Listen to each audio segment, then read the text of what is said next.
Hello दोस्तों। आज हम बहुत ही इंपॉर्टेंट सीरीज शुरू करने जा रहे हैं। आपने टाइटल में नाम तो पढ़ा ही होगा, टेक्निकल एनालिसिस। तो बिना टाइम गवाए हम शुरू करते हैं। जैसे आपको पता है कि दो टाइप के एनालिसिस होते हैं। फर्स्ट फंडामेंटल एनालिसिस, जो इन्वेस्टर ज़्यादा यूज़ करते हैं लॉन्ग टर्म में पैसा इन्वेस्ट करने के लिए। फंडामेंटल एनालिसिस में हम न्यूज़ देखते हैं, फाइनेंशियल स्टेटमेंट देखते हैं, सिंपली शेयर का क्वालिटेटिव एंड क्वांटिटेटिव एनालिसिस करते हैं, ये देखने के लिए कि इस शेयर की प्राइस क्या होनी चाहिए। अगर analysed share value current market price से कम है तो हम वो शेयर को खरीद लेते हैं लॉन्ग टर्म के लिए। और वही दूसरा है टेक्निकल एनालिसिस, जिसे ट्रेडर ज़्यादा यूज़ करते हैं ट्रेडिंग के लिए, जैसे intraday, futures and options. Technical analysis में हम चार्ट देखते हैं, वॉल्यूम देखते हैं, ट्रेंड देखते हैं, सपोर्ट एंड रेजिस्टेंस देखते हैं।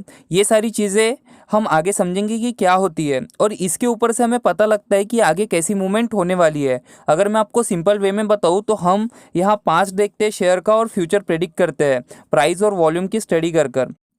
फॉर एग्जाम्पल, जैसे मौसम विभाग बादलों की स्थिति और हवाओं का रुख देखकर आगे आने वाली स्थिति का पता करते हैं, उसी तरह यहाँ हम चार्ट्स और ट्रेंड को देखकर शेयर के आगे होने वाली मूवमेंट का पता करते हैं।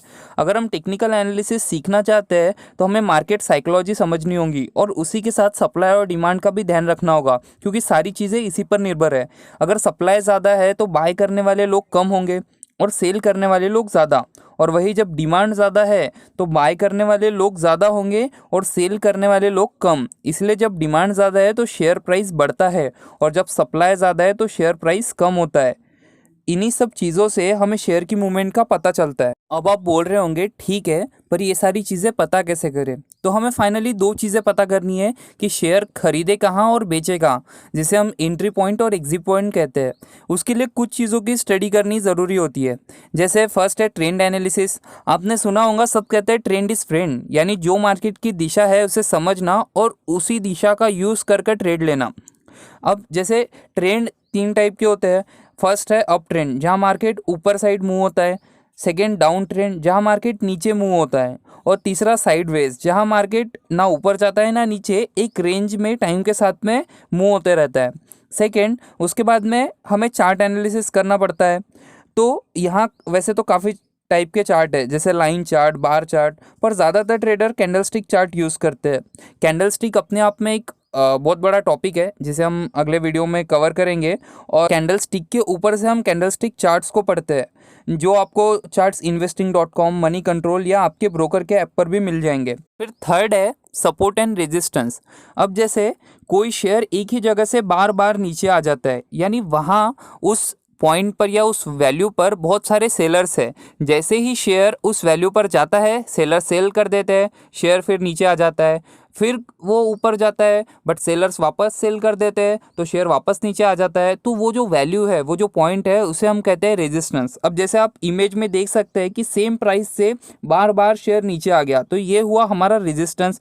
और उसी का उल्टा, जैसे कोई शेयर एक ही जगह से बार बार ऊपर आ रहा है, तो वो पॉइंट पर या वो वैल्यू पर बहुत सारे बायर्स है। जैसे ही प्राइस कम होता है, वहाँ पर बायर्स खरीद लेते हैं, जिसकी वजह से प्राइस ऊपर चले जाती है।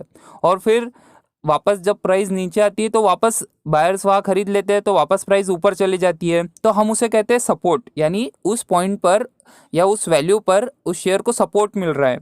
तो जैसे आप इमेज में देख सकते हैं कि एक ही वैल्यू से बार बार शेयर ऊपर चले जा रहा है, तो ये हुआ हमारा सपोर्ट। फिर फोर्थ नंबर पर आता है टेक्निकल इंडिकेटर्स, जो ऑटोमेटिकली बताता है कि शेयर की मूवमेंट अब कहाँ होने वाली है, ऊपर नीचे। टेक्निकल इंडिकेटर्स ये इनबिल्ट होता है सिस्टम में, जो डिपेंड होता है फॉर्मूले के ऊपर, इसलिए उसकी एक्यूरेसी इतनी खास भी नहीं होती, बट एज अ कन्फर्मेशन हम उसे यूज़ कर सकते हैं हमारे ट्रेड में। जैसे कि हम अगर देखें तो मूविंग एवरेज ये एक इंडिकेटर है जो काफ़ी लोग यूज़ करते हैं। तो trend analysis, chart analysis, support and resistance और टेक्निकल इंडिकेटर्स, इन सारी चीज़ों का यूज़ कर हम टेक्निकल एनालिसिस करते हैं। तो आप में से कुछ लोगों को पता होगा कि टेक्निकल एनालिसिस कितना ज़रूरी है एक ट्रेडर के लिए। ट्रेडर वो आदमी है जो रोज़ शेयर मार्केट में शेयर बाय सेल करता है, और बहुत से ट्रेडर ऐसे हैं जो सिर्फ एक दिन में या एक ट्रेड में हज़ारों लाखों रुपए कमाते हैं, वो भी सिर्फ टेक्निकल एनालिसिस के भरोसे पर।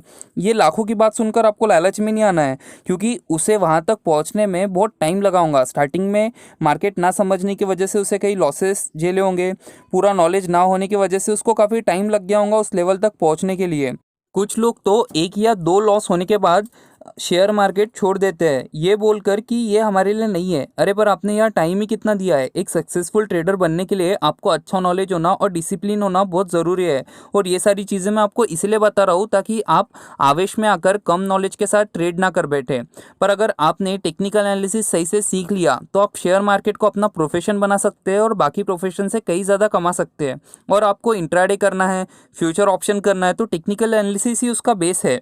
और मैं यहाँ आपको सिर्फ वही चीज़ें बताऊंगा जो आपकी काम में आने वाली है और जिससे आप पैसा कमा सकते हैं, क्योंकि हमारा अल्टीमेट गोल तो यही है कि अच्छा प्रॉफिट कमाना। तो दोस्तों, आज के वीडियो में सिर्फ इतना ही। तो मिलता हूँ मैं आपसे अगले वीडियो में। अगर आपको हमारा ये वीडियो पसंद आया हो, ये इन्फॉर्मेशन आपको अपने काम की लगी हो, तो प्लीज़ इस वीडियो को लाइक करें, शेयर करें और हमारे से जुड़े रहने के लिए इस चैनल को सब्सक्राइब ज़रूर करें। Thank you so much.